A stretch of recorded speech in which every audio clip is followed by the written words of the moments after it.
And it looks like we are live. We'll let John get the other Facebook stream. There it is. It looks like we are ready to go. Mile high hello, everybody in Broncos country, and welcome into another episode of the Dove Valley Deep Divers podcast.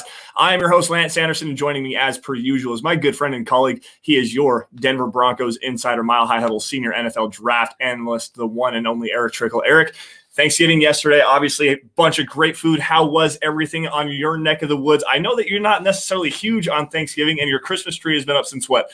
Before Halloween? The day after Halloween is put up. So made the mistake of joking around with my wife about putting it up the day after Halloween or Halloween night, putting it up tomorrow. And then Bug heard me and she would not let it go. So I had to put it up.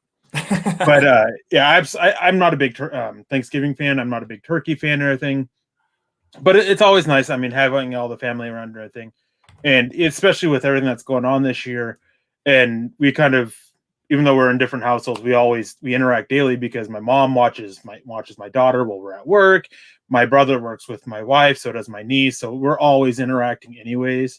So we were able to have everybody over, and it was a good day.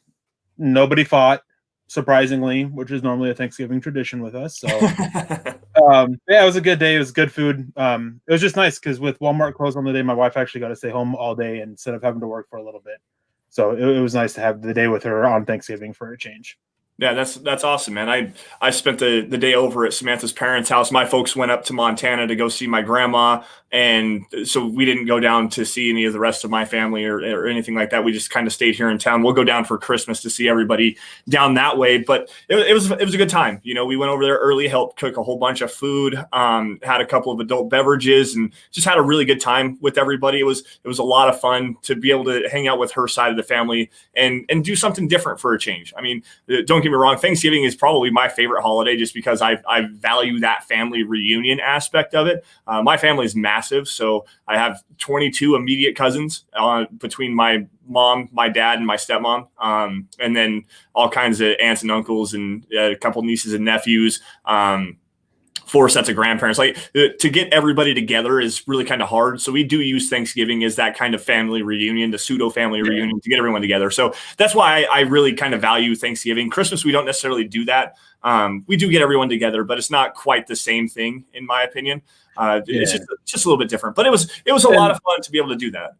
And I mean, like with us, it's just the opposite. Christmas is the big thing. Although this year it's going to be a little bit tougher. I mean, as you know, I lost my grandmother last Christmas. Yeah. So not looking as forward to Christmas this year as I normally am. But it's just, for me, with Thanksgiving, it's basically a day to gather around with your family. And I've always been a very big family person. And we all live in a very small town. So we're always all together outside of what little bit of family I have down in Colorado. So it's just something, it's basically a normal day to us, really, is right. Yeah. Thanksgiving is. Right. So.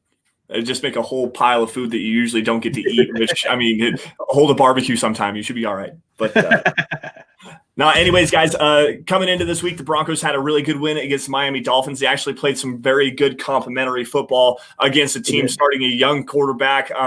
Drew Lock looked I won't say significantly better, but he did look better. And it showed some flashes that there's a potential franchise quarterback there. We'll still see. The jury's still out on that. The defense played great, held the Miami Dolphins to so they scored 13, but let's take 7 off the board there because that costly interception from Drew Lock. So we'll call it 6 points is what the Broncos held the Dolphins offense to. Got a key turnover there. Justin Simmons, the special teams didn't kill the Broncos. But this week, guys, they are playing the New Orleans Saints, and they have a very tough matchup.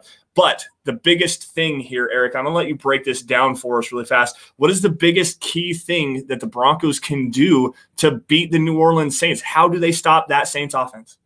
Well, basically, it always comes to they got to take away the run game. Alvin Kamara, he's the big piece on them. I mean, and they don't just have to take him out of the run game; they have to take him out of the passing game as well. He's just super dangerous with the ball in his hands. And on top of all that, they got to make the passing game. They can't let them just basically dink and dunk their way down the field. They got to try to force Taysom Hill out to the boundaries and about 10 plus yards downfield. They just got to take away that under 10. Otherwise, that they'll just move the ball pretty consistently. And watching back on the Saints game last week that he started, that's a lot of what it was. It was a lot of just basically dinking and dunking it and just moving the ball inch by inch by inch. And a solid running game. I mean, they've got a really good football team around it, and I mean, it's just if they were getting better play from their quarterback, I mean, even Drew Brees before he got hurt, if they're getting better play, it's hard to see that or it's not hard to believe that they wouldn't be undefeated if that was the case. It's just such a good football team with quarterback being the biggest issue with them. Yeah.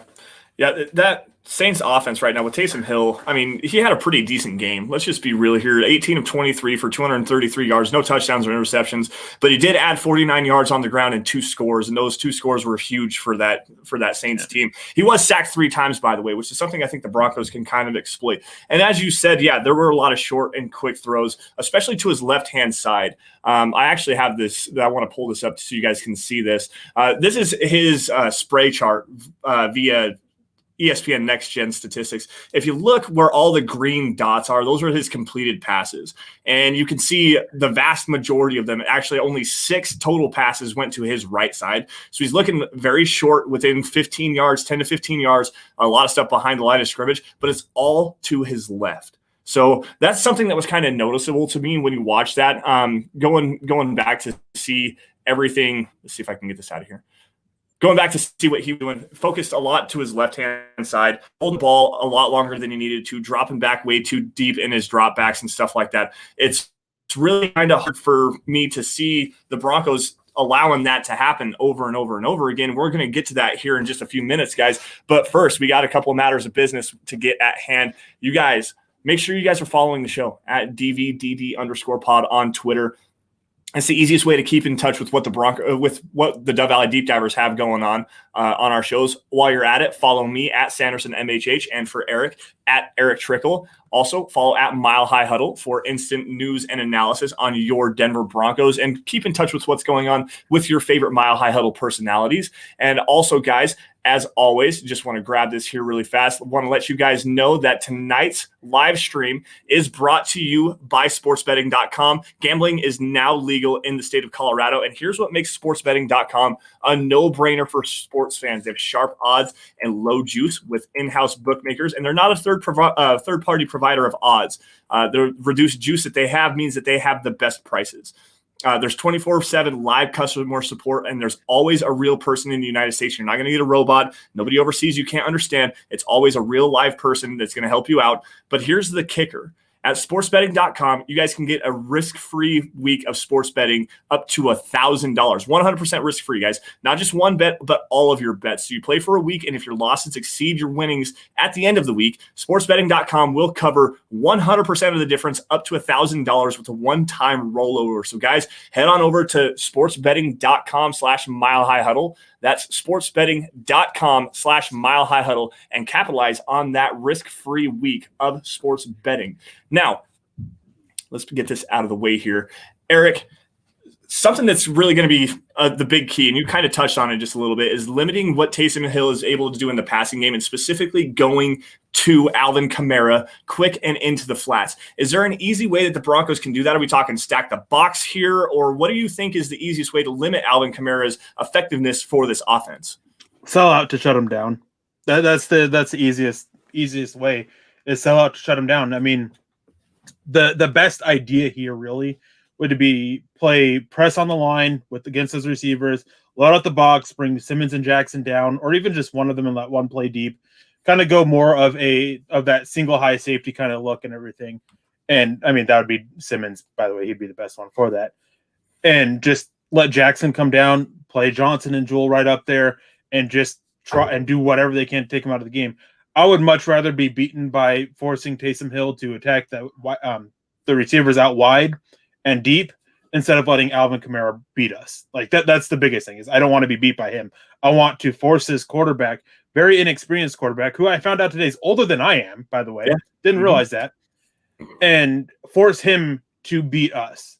Because, I mean, I have my doubts about his ability as a quarterback overall. To me, he's a better version of Tim Tebow. And that's what I want to be. I mean, it was like back when Tim Tebow played.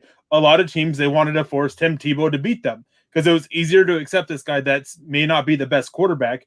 It's easier to accept that, hey, they just play good football. We forced them to beat it, or we forced him to beat us, and we didn't get beat by the other playmakers they have. And that's what it comes down to. Is you don't want to lose to the other playmakers. You want to lose to the inexperienced quarterback. I mean, you don't want to lose at all, but you get my point.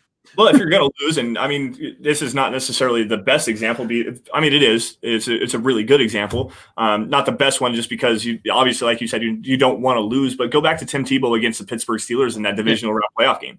Like they didn't. Obviously, the Steelers didn't want to lose that game, but they knew that if they were going to lose that game, they were going to force Tim Tebow to beat him throwing the football. He threw for 300 yards and like 4 touchdowns. And obviously the big crossing route to Demaryius Thomas on the first play of overtime, that's just one of those tip your cap things. And that's the biggest thing. And I agree with you on this, Eric, is that if Taysom Hill is going to beat you, you make him push the ball down the field on the boundaries, because he doesn't have the strongest arm. I mean, you go back and watch that game against the Falcons last week, and Taysom Hill hit Emmanuel Sanders on a 45-yard go route, but that ball was underthrown by 10 yards. And Emmanuel Sanders had a great adjustment and came back and caught the ball, made a big play that way. But he doesn't push the ball down the field on an accurate basis or on a consistent basis. And that's something that if you're going to be the Broncos, you want to take away anything underneath, and you want to take away the crossing routes and the dig routes that they like to run, especially with Michael Thomas on the outside. If you take that away from him and you make him push the ball to the boundaries, and you take away the screen game with Alvin Kamara, which they really like to use, especially right now, that's going to be the easiest way to kind of break that down. Now, I actually have a really good breakdown for you guys here before we get into this. But John, go ahead and pull up Stu Meat really fast. We got a super sticker coming in here. A couple other super chats. Want to say hello to the chat. Roger Seaton coming in on Facebook. What's up, dude? Noth Gunner. What's up? Richie Rich joining in. Jerry Holland on Facebook as well. James from across the pond showing that Broncos country is, in fact, a hashtag state of being. Denver Broncos for life on YouTube. Luke McKivicker. What's going on, dude? Stu Meat here with the $5 super sticker. A bunch of hippos, dude. That's cute. I like that. I appreciate that, man. He says, also, if the Saints do score a touchdown on us, I hope that it's Emmanuel Sanders. We get a mile-high salute and a bow for our fan base. Go Broncos. To me, and I talked about this with John for just a minute before we went live. The whole Emmanuel Sanders storyline, to me, in this game specifically, and it really kind of goes back to any player. I mean, Emmanuel Sanders was beloved in Broncos country for 4 years, and this is just a window dressing. It's more just bulletin board material. What do you think, Eric? I think that the Broncos defense and the Broncos in general, they just want to shut him down. The parting of ways between Emmanuel Sanders and the Broncos wasn't the prettiest. There was a lot of issues going on. I mean, and it started to overflow into the media, into the public, into his press conferences and everything. And it just started becoming more and more known and out there. But I mean, there was still a lot that was going on behind the scenes that wasn't made publicly known. And I think that because of that, they really don't want Emmanuel Sanders to go off against them. I think that there's a matter of some pride in it with these defenders, especially someone like Bryce Callahan, who I fully expect to be matched up against Emmanuel Sanders and just shut him down. Bryce Callahan's playing in my opinion, he's playing at an all-pro level. Yep. I mean, his season this year has been absolutely insane. He's the best. He's been the best nickel corner this year in the NFL. Did struggle a little bit when he was out on the boundary earlier this season, but and covering up for two rookies who weren't quite sure fully what to do. But yeah, after that. But yeah, I think it's a very prideful game for this Broncos defense. And I think that there is some aspect on the offense with some of these players that were here last year that they want to go out there and show that we're just fine without you. Yeah. The thing, I want to actually kind of pick your brain on this, and I understand where you're coming from with Callahan, especially playing on the boundary and whatnot. But is there a reason why we're not seeing Michael Ojemudia on the boundary right now? Do you have a real significant theory, anything you've heard coming out of Dove Valley with your sources and whatnot? I haven't really heard anything about it, but they said that it was just because the matchup against the Falcons? No, not the Falcons. Who did they play before the Dolphins? It was the Raiders and the Dolphins. The Raiders. He the Raiders game. He didn't play anything against the Dolphins. And they said the Raiders, he wasn't a good matchup. All right, I could buy that. He wasn't a good matchup fit against the Dolphins or against the Raiders. Against the Dolphins, though, and he plays no snaps against them. He was a much better fit against those receivers than Asang Bossi is, and it's very questionable. I think that there's some punishment for him for his game against Atlanta, which was very rough, and he had a couple of rough weeks before that. But I mean, the season it's unlikely the Broncos make the playoffs. It's not completely out of hand yet, but it's unlikely they do. they need to get Ojemudia these reps out there because he's got to learn. Benching him sends the wrong message, especially when you look at the center of the offensive line, Lloyd Cushenberry, and how bad he has been, and he hasn't even been considered for getting benched. He's been the worst rookie that they have out there. Yeah. And he's been the worst interior offensive line rookie. And they're not even considering benching him, but they benched Ojemudia. So if it is kind of a punishment for his play, then that sends a really bad message to him with what's going on with Lloyd Cushenberry. No, and that's a fair point.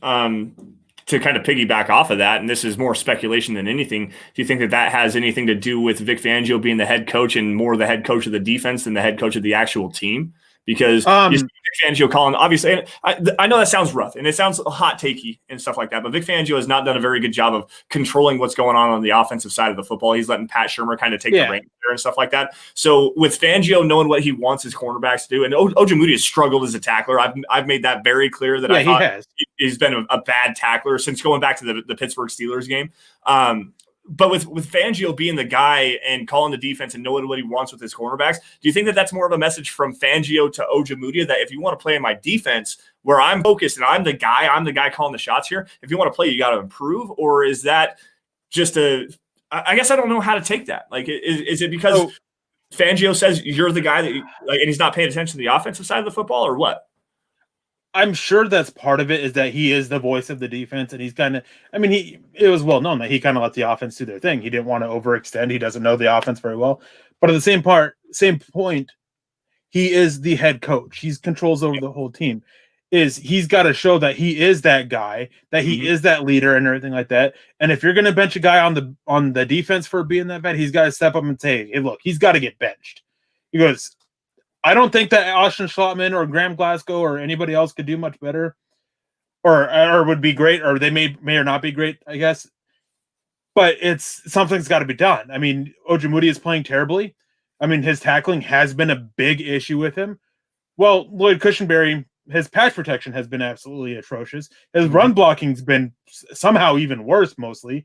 Yeah. So, they drafted Nathaniel Moody. Maybe throw him in there, Graham Glasgow to center. Graham Glasgow, I felt, was much better at center than he was at guard when he was with, Detroit, right? Yep. So maybe that's the shakeup there. But it all comes down to the fact that if it is a punishment thing for his play for Ojemudia, for tackling or whatever, and it's because he has more of a voice on defense than he does on offense, then that gives me bad vibes with Vic Fangio as being a head coach for the future. Come on, if you're going to roll with the iron fist, you got to do it on both sides of the ball.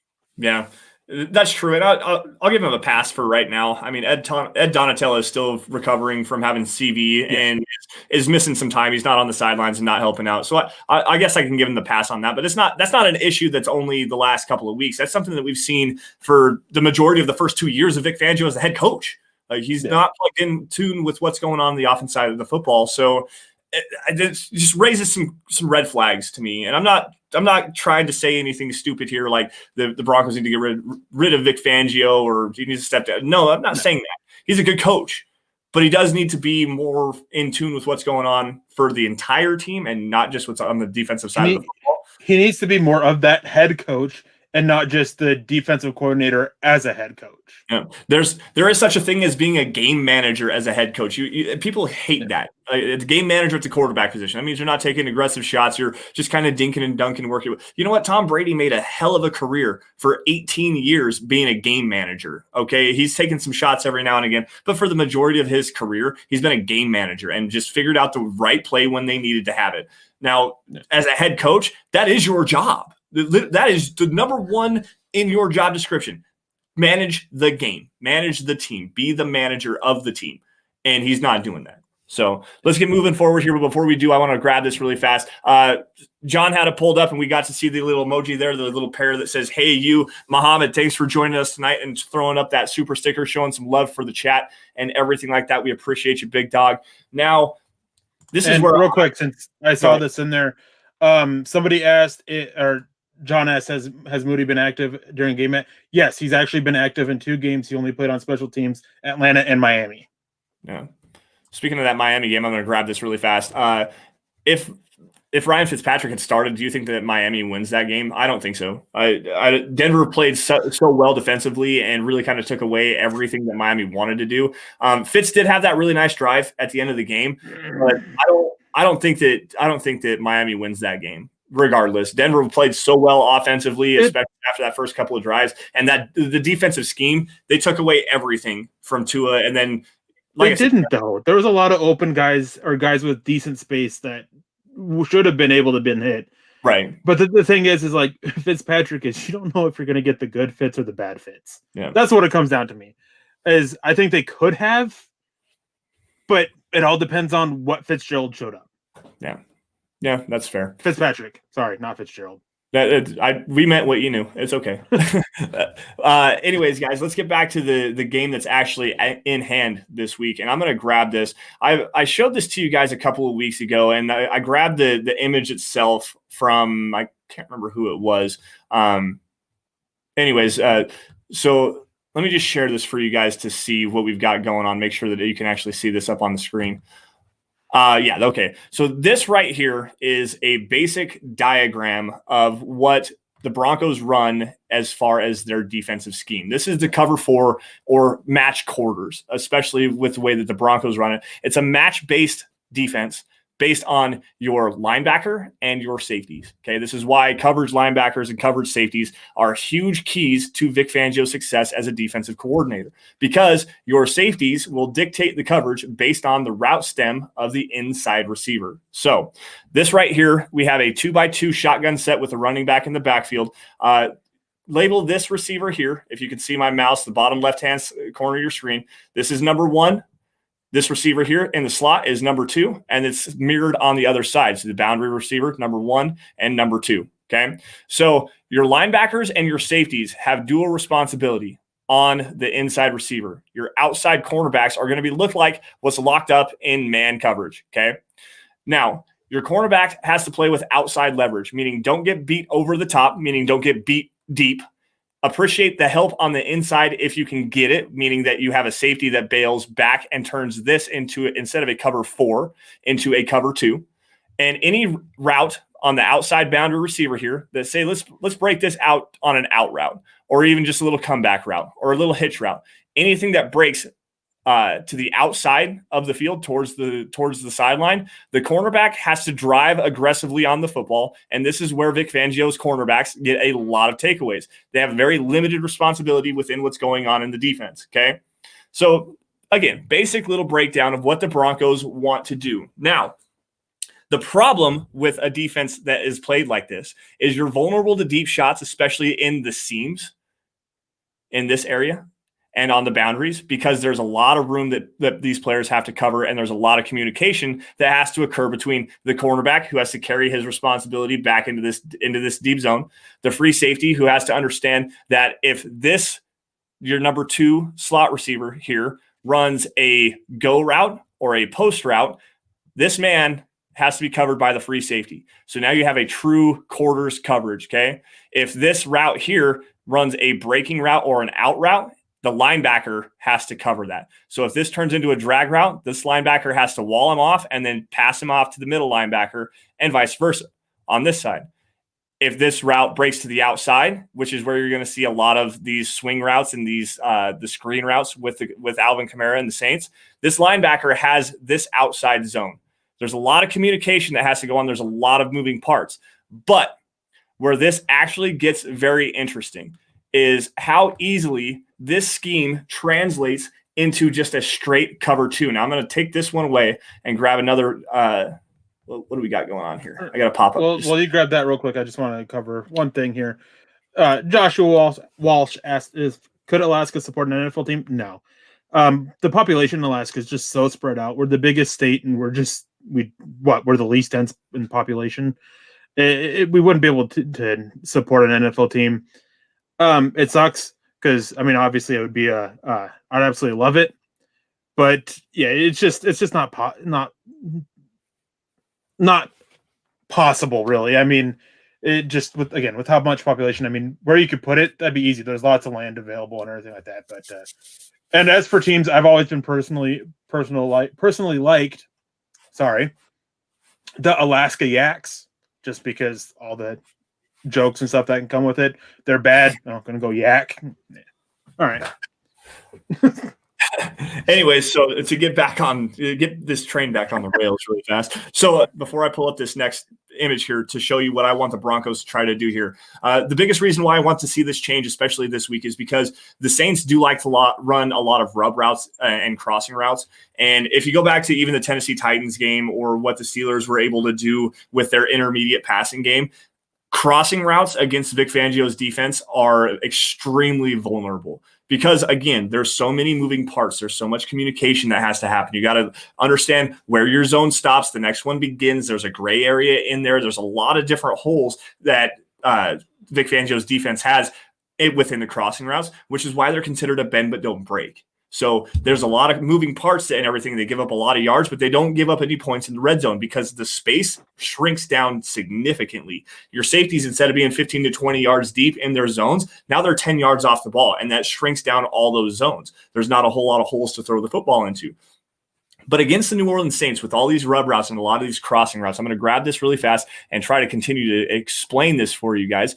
I want to see them move into more of a cover two, where you have straight cover two on the outside. Your cornerbacks are going to move into the flats. Your linebackers have some hook zones in here, cornerback in the flat, a two deep shell. But instead of just having it as a two deep shell, I want them to go into a two-man look. So instead of having the cornerbacks play in the flats down here, in the bottom of this, at the bottom of your screen, hold on, let me pull up the right window here. So the cornerbacks have this flat coverage.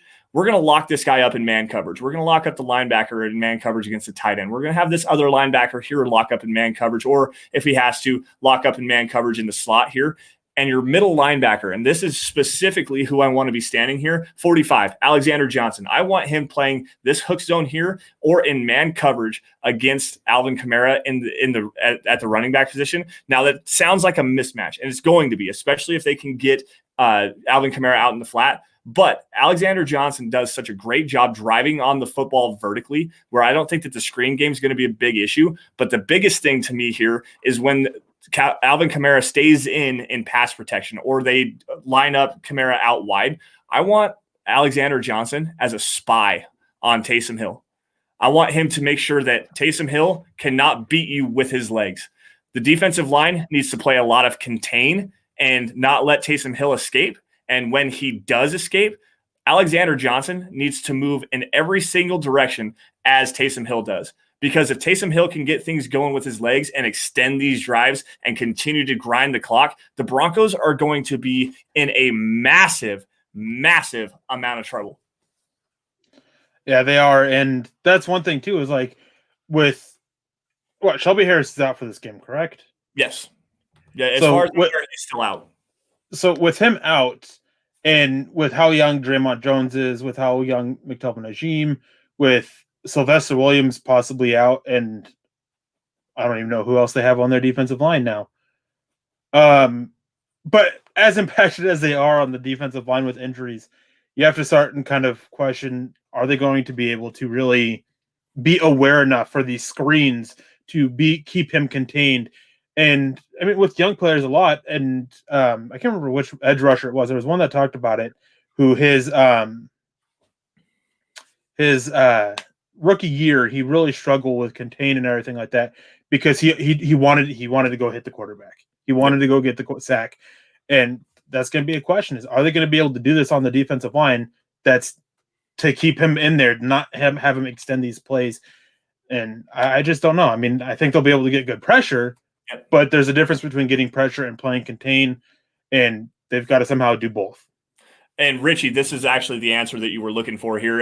Is another option for contain to pressure Taysom? Yes and no. So the thing is, and you heard Alexander Johnson, if you listened to Broncos Country tonight last night, or what was it? Wednesday night, he had an interview with Ryan Edwards, and he said that you have to play gap responsibility. And that's something that we've seen a little bit of failures with the Broncos, especially in the running game right now, is there's no gap integrity, especially on the defensive line. And Alexander Johnson as a blitzer right now is not doing nearly as good of a job as he did last year.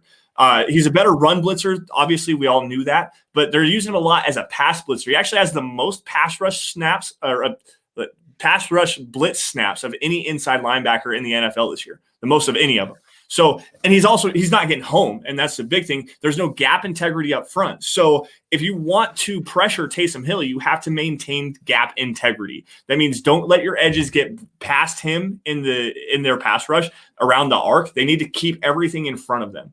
And if they do get around and Taysom Hill has an opportunity to slip through, then they need to be able to peel off their blocks and make a play that way. But Alexander Johnson has to be the key in that. As I said, you want him as a spy in this game. You want to use a quarterback spy. And if they do manage to dink and dunk the ball to Alvin Kamara on the boundary, you got to kind of deal with that a little bit. You want to take it away from him as much as you possibly can. And if you can, I really don't know how you do it coming out of the backfield. But if they do get him going, Alexander Johnson's still good enough to be able to go make those plays out in the flat, and you still have a good gap integrity with your man coverage cornerbacks on the outside. So there's a way to kind of alleviate that stress. But if Kamara stays in or he's split out wide and it's just a 5-man protection scheme, and Alexander Johnson can play in the middle of the field and stay that spy, that's the best way the Broncos are going to be able to beat the Saints. They got to play quality man coverage. And if it was me, and the Broncos don't have the horses capable on the outside to do this, not like they did with Aqib Talib and Chris Harris Jr. They can't play press coverage with these guys. They're just not physical enough on the outside, at least in my opinion. But if you could play press coverage against the Saints right now and disrupt the timing, make Taysom Hill hold on to the football just a little bit, then because another thing with Taysom Hill is he's not a sight adjust thrower. He's not an anticipation thrower. He's a see it, shoot it thrower. So he's not going to throw an anticipation throw on a crossing route and kind of work away from the linebacker, fit it into a hole or not and whatnot. He's going to try to see it and then shoot it. And it's going to have to be wide open for him to see it. So the easiest way to collapse those wide open throwing windows, press man coverage, tight coverage, and contain him within the pocket and make him beat you with his arm and not with his legs. Yeah. And we're going to get out of here before too long. But there was one question that I saw earlier that I'm going to go find because I really want to get it. And it was Diego asked, if the season ended today, who would you guys draft? And there's multiple different ways. I'm not going to go quarterback just because of how controversial replacing Drew Lock is at the moment. I would probably go with one of my top 2 edge rushers. And it just kind of depends on what the situation is with Von Miller. If Von Miller is gone, I'm going to go with Joseph Osai from out of Texas. I mean, he's a guy who I think has tremendous upside. He can kind of play that Leonard Floyd type role who can drop into coverage, but he does need a little bit of development there. Really good getting after the quarterback, does a good job setting the edge against the run and everything. Or there's Gregory Rousseau out of Miami who opted out, who's so athletically gifted. Dude is a tremendous athlete. And he's got tremendous length that he uses so well, but the technique isn't there. He's going to take some time. And if they bring Von Miller back, Rousseau would be the guy I go with because he can be that number 3 rusher behind Von Miller and Bradley Chubb as he gets the technique down a little bit while still seeing some time, just not the main starter, and learn from Miller because a lot of what Miller does, Rousseau can do as well. I mean, just so much there. I mean, the Von Miller special would be a great move for Rousseau to pick up. Yeah. James actually coming in here, and he says with a non-quarterback, because we all know James has been very vocal about his love for Zach Wilson, the quarterback out of BYU. With the Broncos where they're at right now, it's still a long ways to play out. But with the Broncos right now picking in the middle of the first round, as a non-quarterback, there's a whole bunch of ways, but all be controversial, and say Jeremiah Owusu-Koroma if we stay at 15. I think Isaiah Simmons, but with more man coverage ability. I like the appeal of hybrid linebackers like him. Now, Eric, I have not got a chance to take a look at this guy yet, so go ahead and educate us as far as that is concerned. I have my concern about him in the Vic Fangio defense, and it's just more so of, with the roles that they have, I'm not sure exactly where you would put him. I think that he would be best in a more traditional 4-3 front where he can play that will linebacker role and be kind of what Brandon Marshall used to be when we had Danny Trevathan. How do you say his name? Trevathan. And I just have my concerns with that. I think he's a tremendous player, but if you run that right scheme, he can be great. If you don't run the right scheme, I think that in this one, he can get swallowed up against the run quite a bit. All right, Malcolm Brown coming in here. How far to reach for a right tackle in the first, second, or third round? I'm going in the second or third round, honestly. And the reason I say that is because you're stuck with Juwan James next year regardless. $19 million on the books. They forwarded that money over because he opted out. And so obviously that money is going to have to come off regardless next year. So Juwan James is going to be your starting right tackle next year, unless he's hurt, which is like a 75% guarantee. Sorry, that was rude. But no, there's one that you showed me, the Minnesota kid, Daniel Fa'alele, big guys. What, first guy off the bus, 6'8", 400 pounds. Yeah, and is very, very light, especially for that weight. Moves very well. Yep.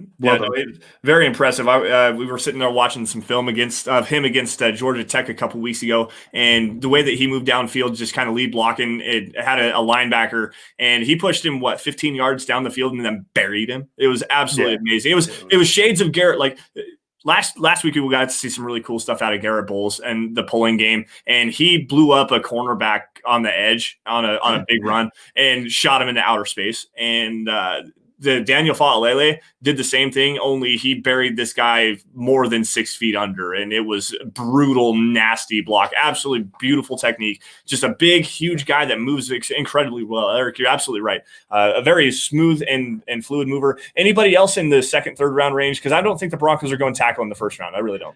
I think if they go tackle in the first round, I think it's a possibility. I think it's a greater possibility if they let Garrett Bolles walk. Right. And I think their biggest reason is that they want to go and make sure that they have a tackle set for when they move on from James after next season.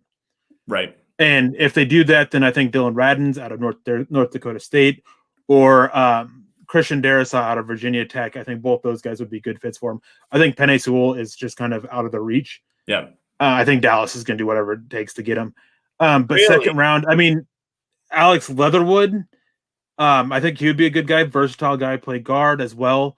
Jackson Carman, I really like him out of Clemson. I think his technique coming in is great, and just the issues are a little bit elsewhere. But I mean, technique is really good for what we've seen of tackles coming out. He's up there with how he has his technique down, and he can flawlessly switch his techniques and play in multiple schemes as a result. There's a few other guys too that names aren't coming off the top of my head. I mean, Samuel Cosme, who I'm not the biggest fan of. There's another guy too that's pretty big, but I can't think of his name either. Rashawn Slater, who I think is more of a guard in the NFL, but I think he has potential to be a tackle in the right scheme. I think that he's more versatile in scheme if he moves inside. Yeah, that's a good answer. I appreciate that. Alex Leatherwood is one that's really intriguing to me. There were some people saying that if he came out last year, he was going to be the 5th offensive tackle taken in the first round. There was a lot of people saying that he had first round hype. This year's a little bit different. I'm not sure exactly why. I think a little deeper class on the top end on the other positions. He just didn't progress as everybody that's wanted. A fair point too. That's a very fair point too. There was one more question, at least that I want to get to, because we were talking about the edge rushers, and Richie came in and said, Eric, with that pick, would you be concerned that it would hinder Reed or hinder the pick if Reed continues to look good? Reed had a good game against the Dolphins, and this is going to be a bit controversial, but it was the only real good game that he had. Great game, I would say. The other games that he had a couple 2 sacks on, they just weren't good quality sacks. They were low quality because they're either coverage guys or he went unblocked. It was a coverage sack or he went unblocked. But this time he actually beat tackle and with a pretty good move. I still don't view Malik Reed as a starter. I think that at best he's the 3rd guy. And if you go either way, and it all comes down to Vaughn. I mean, if you go Osai with Vaughn gone, or if you go Russo with Vaughn there, then you can have Osai and then Reed as the number 3 guy, or you can have Chubb, Miller, and then Russo and Reed, and kind of split Reed in there a little bit too, and have that good 4-man rotation, very similar to DeMarcus Ware, Von Miller, Shane Ray, Shaquille Barrett, kind of similar to the rotation they had there. And then obviously Von Miller goes after the season, then you have Chubb, Russo, and Reed. And you still keep at least those 3 rushers there. So I don't think it would hinder him. I think that what he is what he is. I don't see much room for development. And I absolutely loved Reed coming out. And I still do. And it's just he's far more hyped than what his play has actually shown. A lot of coverage sacks coming his way. That's a big thing. A lot of coverage sacks for Malik Reed. He's not getting home quickly. Obviously, that's something that Von Miller, Bradley Chubb can do. But against the Dolphins, he had a tremendous game. He was pretty good against the Jets, too, if I remember correctly, where he was actually getting off the ball pretty quick and creating some pretty quick pressure as well. Jess C coming in here. Will our plan of pulling the guard and tackle in the run game work this week? And Eric, this was something that I wanted to kind of pick your brain on. And we talked about this earlier when we were picking a topic for the show today. What kind of creative ways can the Broncos attack this Saints defense? Because quite honestly, this Saints defense is spectacular, guys. They have the lowest yard per carry average, or second lowest or lowest yard per carry average against in the running game in the NFL. They've allowed the fewest yards. One thing that is kind of noteworthy on that is they have the fewest rushing attempts against. That is twofold. First off, the Saints offense is good enough they put up a whole bunch of points, and then the defense is good enough that they're in the running game. Shut down the run. They shut down the run. So teams aren't able to run. So are the Broncos going to be able to replicate that kind of success against this defensive line that features Cameron Jordan coming off of the edge and Trey Hendrickson on the other side? No. That interior defensive line is good. Those linebackers are good. Yep. Those edges are good. Like they're just much better than what they faced against the Dolphins. If they're pulling those guards, those guys are just going to shoot it back there because they're super quick to get into the backfield, and they're going to trip up the running backs if they pull them. And I'm not sure. I have my doubts about being able to move the pocket, though, with those rollouts. And it's just the issue is that, again, they're just so quick and can get up there that they can create issues with that, with sacks and everything. And I'm curious to see what they come up with against this defensive front. They can be beat. They can move the ball against them. Question is, can Drew Lock do it? Can Pat Shurmur call up the plays? That's what it comes down to. Can they go out there and execute? The biggest thing to me, and especially with this aggressive Saints defense, is you're going to have to try to catch them off guard, and you're going to have to really try to get Cameron Jordan moving up the field and dump the ball behind him. The screen game in this game is going to be huge, and it's something we haven't seen the Broncos be able to do efficiently. He does such a good job clogging the throwing lanes, though, too. He does. Like, he doesn't get a lot of batted passes, but he forces weird throws that lead to drops or just incomplete passes. I just broke my chair. The thing that you need to get out of this, and this is something that you really need to pay attention to, is the way that Cameron Jordan's coming off the football. And this is going to be a big thing. If he's gangbusting coming after DeMar Dotson, because he's going to come from the right side of the offensive line for the most part. So it's going to be DeMar Dotson versus Cameron Jordan. If he's coming gangbusters after Cameron Jordan after DeMar Dotson and pushing the field vertically, you can slip stuff behind him on the other side of that. But that's going to be really hard to do. You're going to need to see some jet sweep motion stuff, shovel passes to the tight.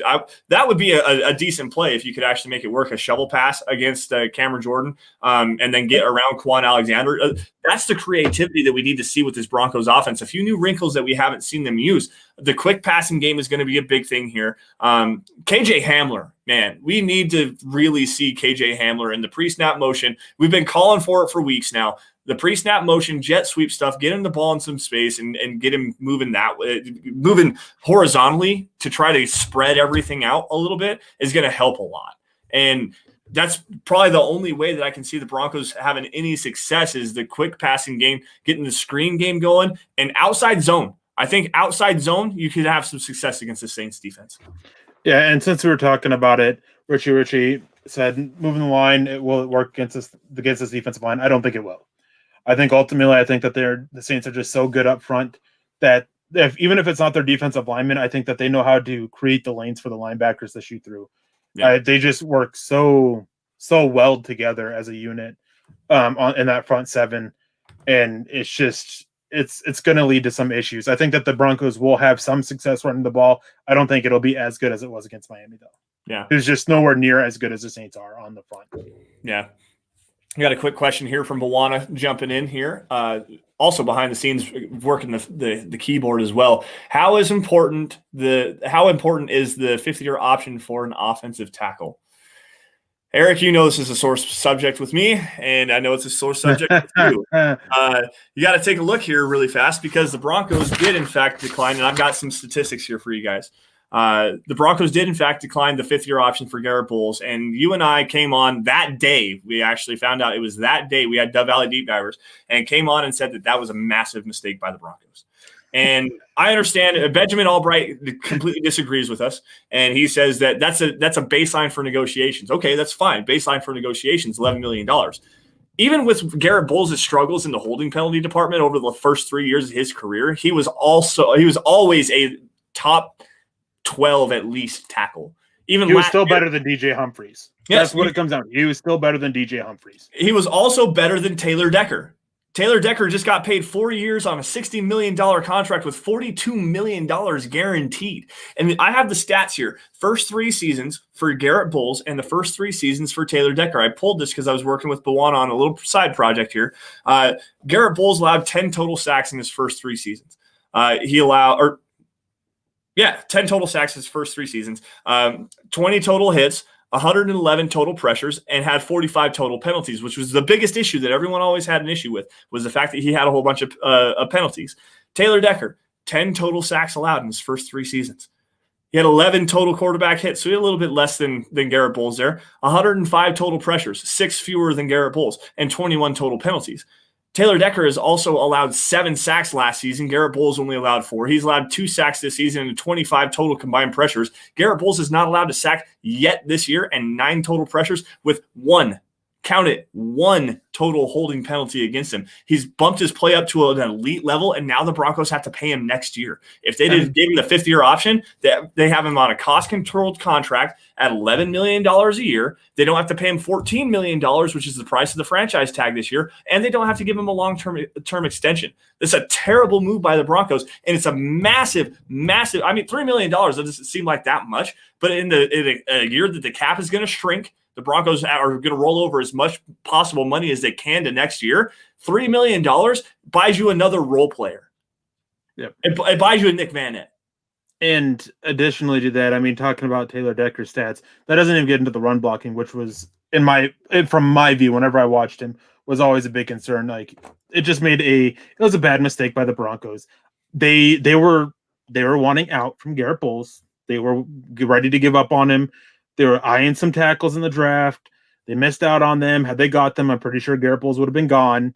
And we got to give credit to Garrett Bolles, because hearing him talk the other day about what he was doing, having his wife run at him, I think that the Broncos need to hire her as an assistant offensive line coach and just have her do that.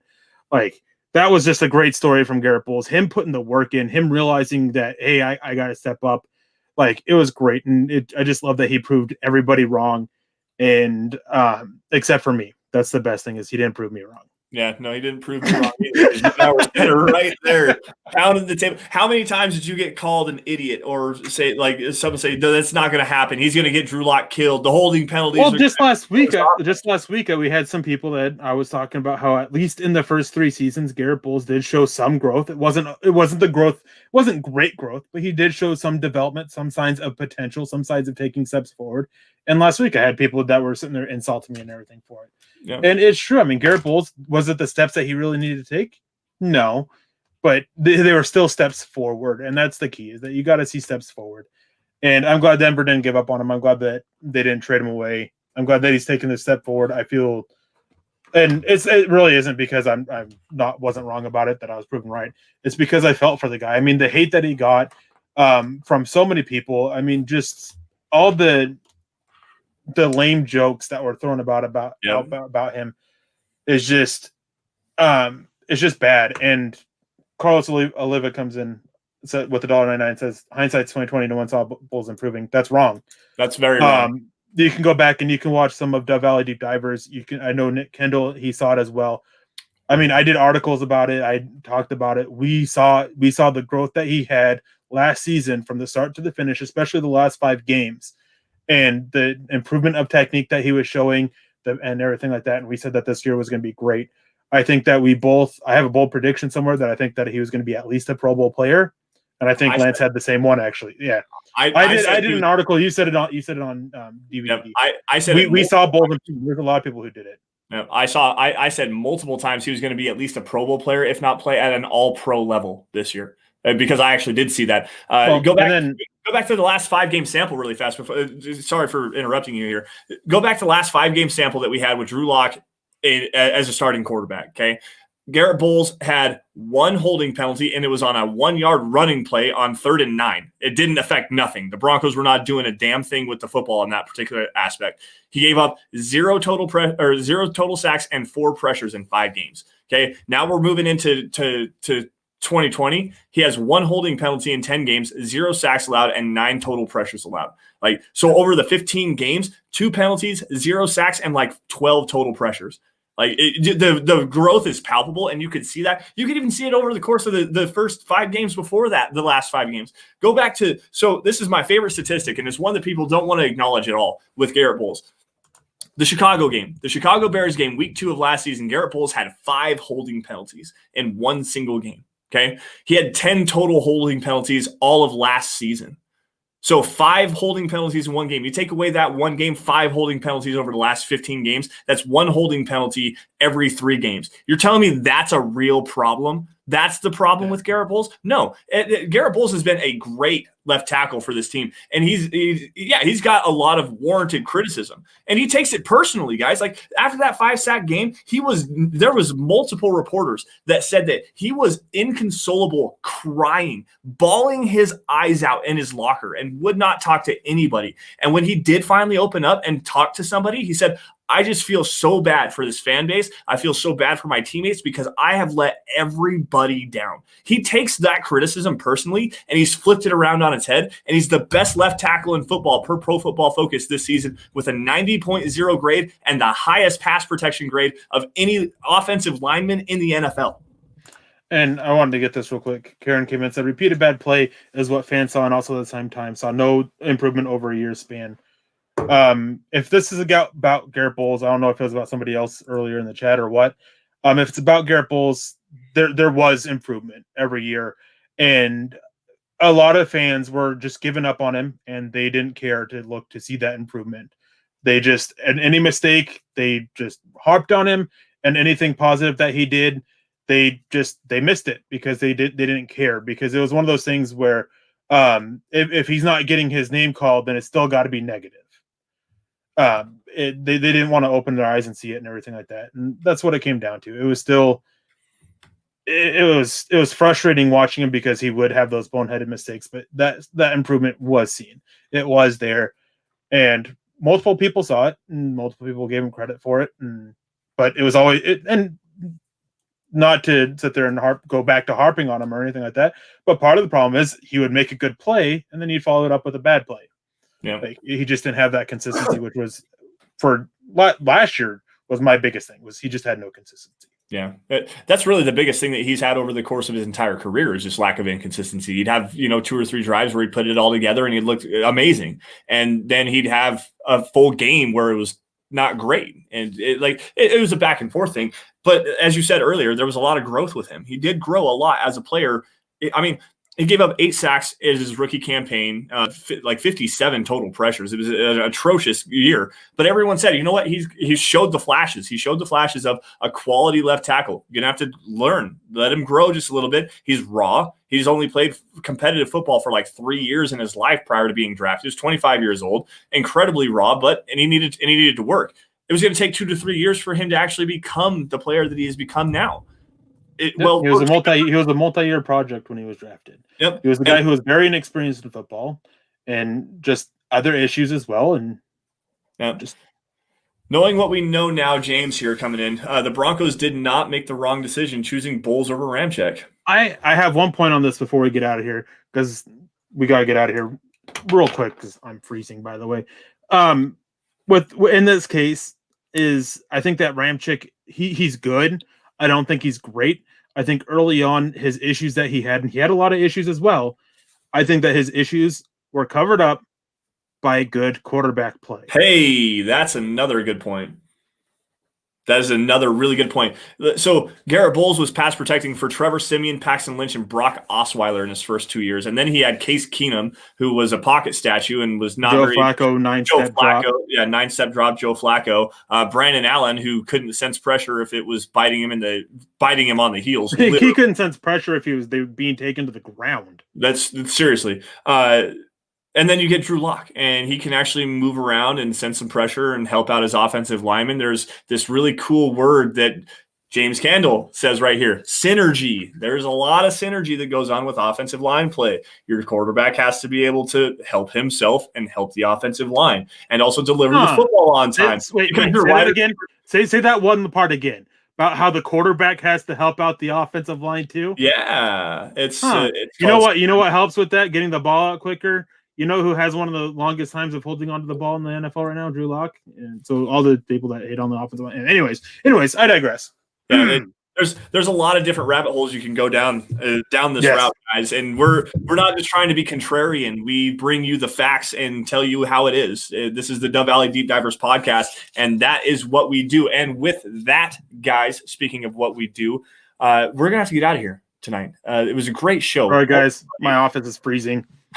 No, it's a little slow on the comments and whatnot. Had some really good discussion, but we do appreciate everybody for joining us on the Dove Valley Deep Divers podcast. First things first, wherever you guys are at, subscribe. If you're watching this on YouTube, subscribe to Mile High Huddle. If you're on Facebook, become a supporter. Go to facebook.com/Mile High Huddle. Click the blue become the supporter button. It's like being a super chat superstar on YouTube. Subscribe wherever you guys are at. Like every video you guys see. And if you love it, share it. Get it in front of as many Broncos fans as humanly possible. You guys can follow me on Twitter at Sanderson MHH, and for Eric at Erick Trickel. Follow the podcast at DVDD_pod. Also follow at Mile High Huddle for instant news and analysis on your Denver Broncos.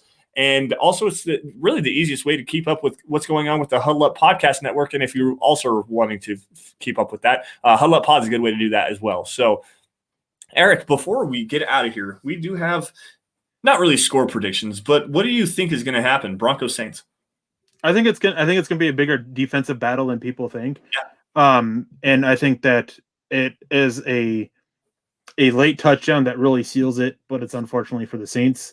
I can't remember my score exactly. I think it's 16-9, but I'm not positive on that. Yeah. You'd have to check it. As always, they're up at milehighhuddle.com. At milehighhuddle.com, the Mile High Roundtable with the bold predictions and score predictions piece.